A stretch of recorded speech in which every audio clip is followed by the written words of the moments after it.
nursing home. He was about to die. My mother did not go and see him. She wouldn't go to his funeral. I arranged that. I did not go and see him in nursing home either. I stayed in Beirut.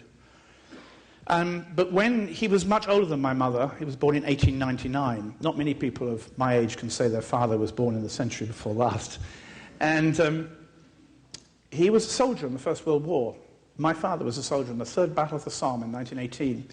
And as a young man, he was 19 then, he broke all the rules, which is unusual for a man who loved rules and laws and capital punishment. He took a camera to the First World War and took pictures. I've got a photograph of him in the trenches.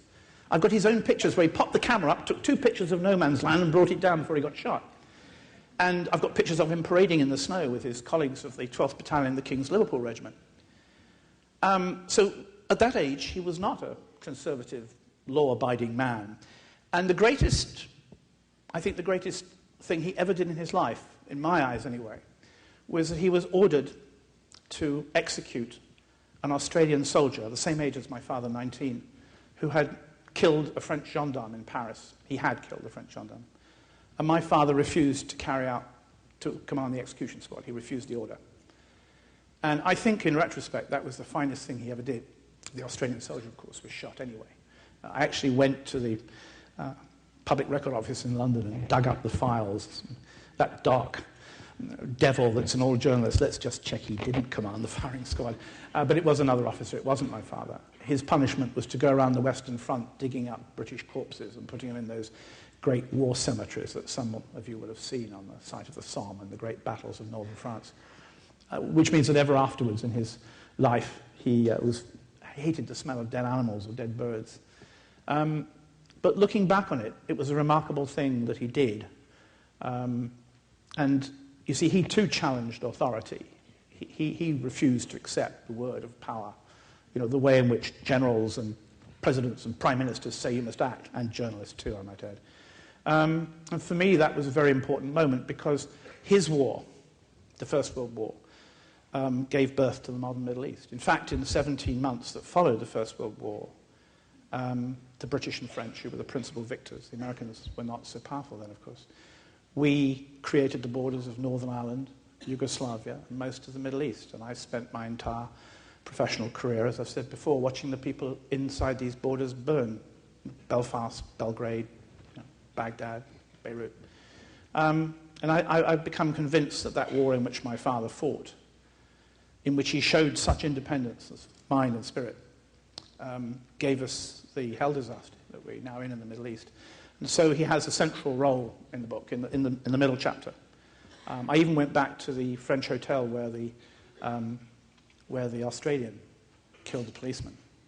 And in fact, I think I also brought him into the book because I felt regret that I hadn't seen him in the months he was dying.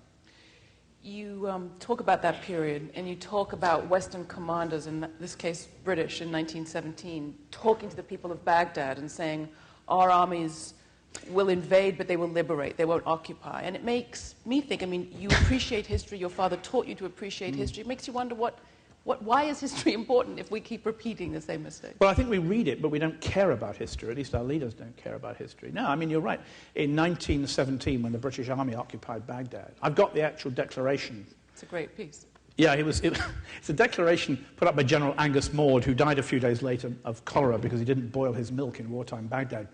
And it's true. And a Private Charles Dickens, very beautifully named soldier of my father's previous regiment, saw it on the wall in Baghdad, thought it would be important, tore it off, and gave it to his daughter, who sold it to me for $2,000 just before the invasion of 2003. And the declaration of 1917 says, to the people of the Muhafazat, the governorate of Baghdad, we come here not as conquerors, but as liberators to free you from generations of tyranny. Shukran, shukran, thank you, thank you. In 1920, an insurgency breaks out against the British Army. We shell a city called Fallujah and blow it to bits. We also surround and shell a city called Najaf. British intelligence in Baghdad sends a telegram, I've seen it, to the War Office in London saying that terrorists are crossing the border from Syria, actually. Yes, but you got it right. Lloyd George, the British Prime Minister, stands up in the House of Commons in 1920 and says, if we withdraw British troops now, there will be civil war, exact chaos. He used the word chaos. You read that report, obviously, in 1920. So this So what's the point of the history? Well, we don't care about history. I mean, I'm sure Mr. Blair reads books on history occasionally. I mean, he's got, in 10 Downing Street, they've got all these paintings of prime ministers, including, alas, Winston Churchill. Every British and American leader thinks he's Winston Churchill, as you probably noticed, especially your present one. And they're not Winston Churchill, believe me. But I don't think we care about history. If the lessons we read about are not what we want to hear, these days we simply ignore them. And then, of course, we repeat all the tragedy and the folly all over again. Which the parallels of 1920 are like fingerprints on the present. Exactly. Now we're reading. Now we're looking up the facts. Now we're going back to the documents. Too late. You talk about the paths to war, and obviously the paths to the U.S. occupation invasion of Iraq are many.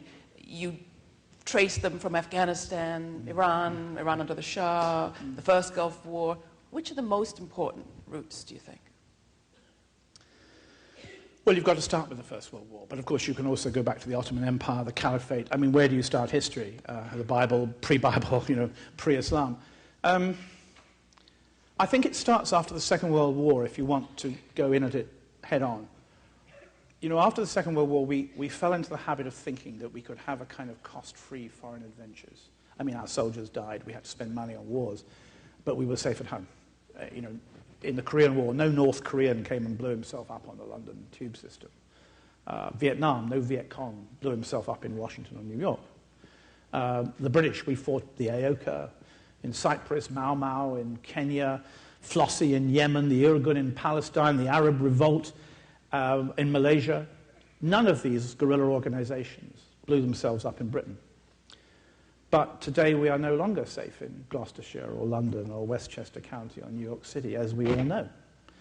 And I think we have not yet realized that the strategic impulse of war has changed.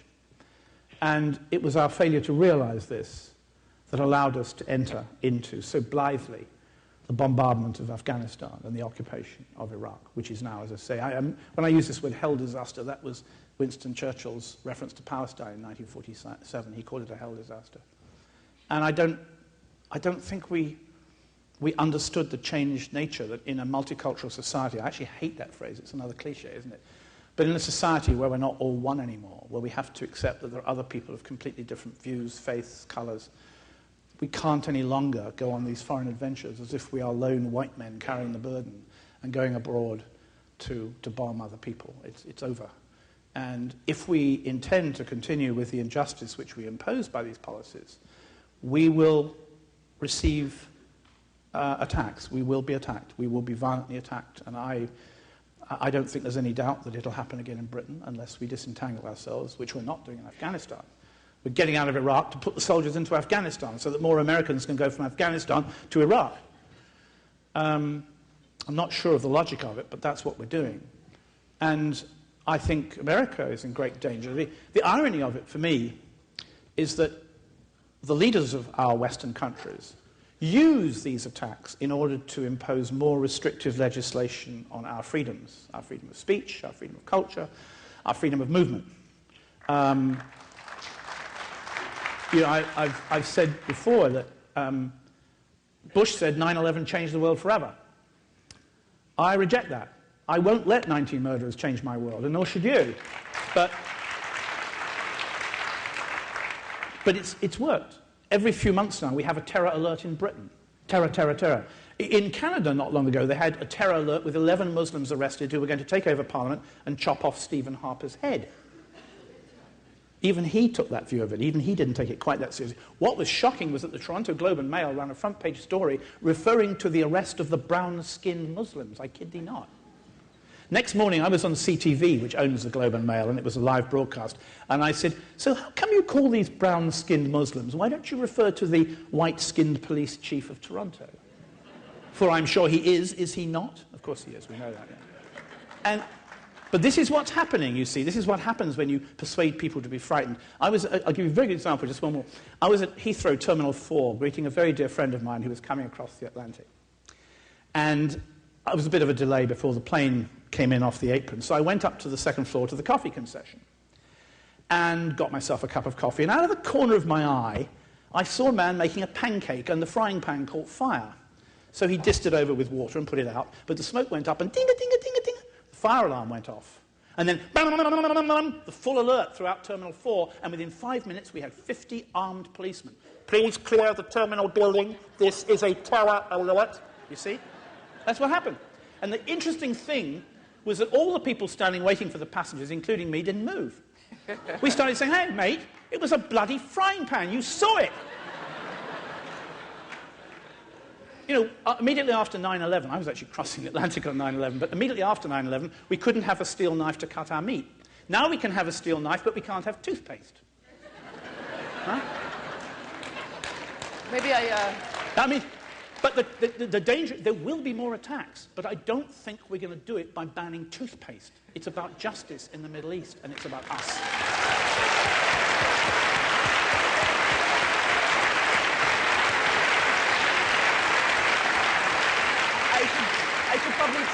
I should take this moment to say that the people moving around the aisles are not Homeland Security or from Fox TV.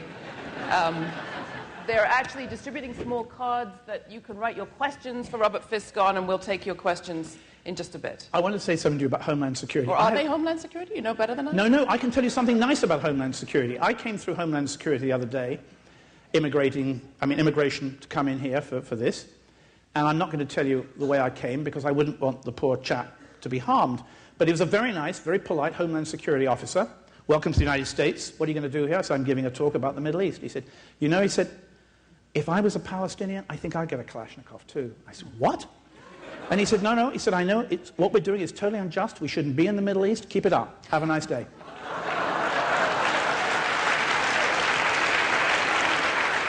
So don't piss on Homeland Security. There are some good, bright guys in there. And that's a true story. I'm not making it up. I know exactly the place, the time, and the location. Let me ask you about the man you haven't mentioned yet, and I can see why. You interviewed bin Laden 3 times between 1993 and 1997. This man is going to follow me through my life, 1998. Laura. Yeah. I think it was I was sitting in for Amy Goodman at Democracy Now! I think it was the last time she ever took a day off. She's never taken it. And the bombings of the U.S. embassies in Tanzania and Kenya had just happened. At that moment, when we caught up with you, I think you were in Beirut, you said you thought it was odd to imagine that an isolated man in a cave in Afghanistan could be running an international terror network. Have your thoughts changed? No. You see, the thing about bin Laden is that his role was to be an inspirational one. He never sat on the top of a mountaintop and, well, he wouldn't use a mobile phone, he's not that stupid, but didn't say, put plan B into operation.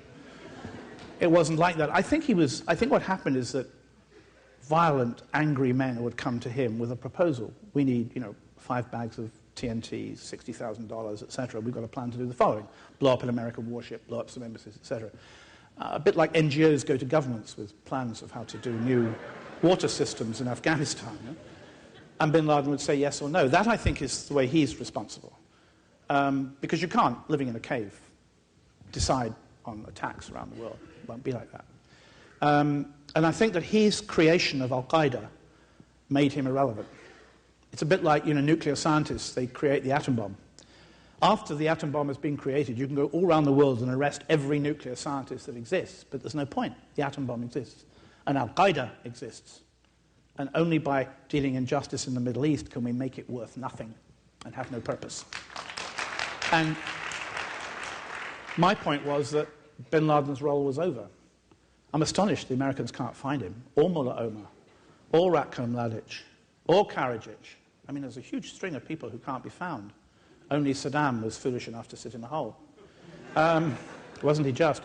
But no, I mean, but bin Laden has a heavy responsibility. I mean, I was undoubted, I was certain on 9/11, flying over the Atlantic, the plane turned around, of course, that it was bin Laden. The last words he said to me in his camp, originally built by the CIA, of course, in Afghanistan, were, I pray to God he allows us to turn America into a shadow of itself. And when I saw the videotape of the Twin Towers falling here in New York, New York was a shadow of itself. I still, I don't believe in the conspiracy theory that the Bush administration has something to do with this. They screwed up everything else in the Middle East. Could they really manage to? I don't think so, no. Let me ask you to tackle 3 overused words, just quickly. Terror. One is terrorist. One is tragedy. I've used it today, haven't I? And the third is quagmire. I used it before, but it's ubiquitous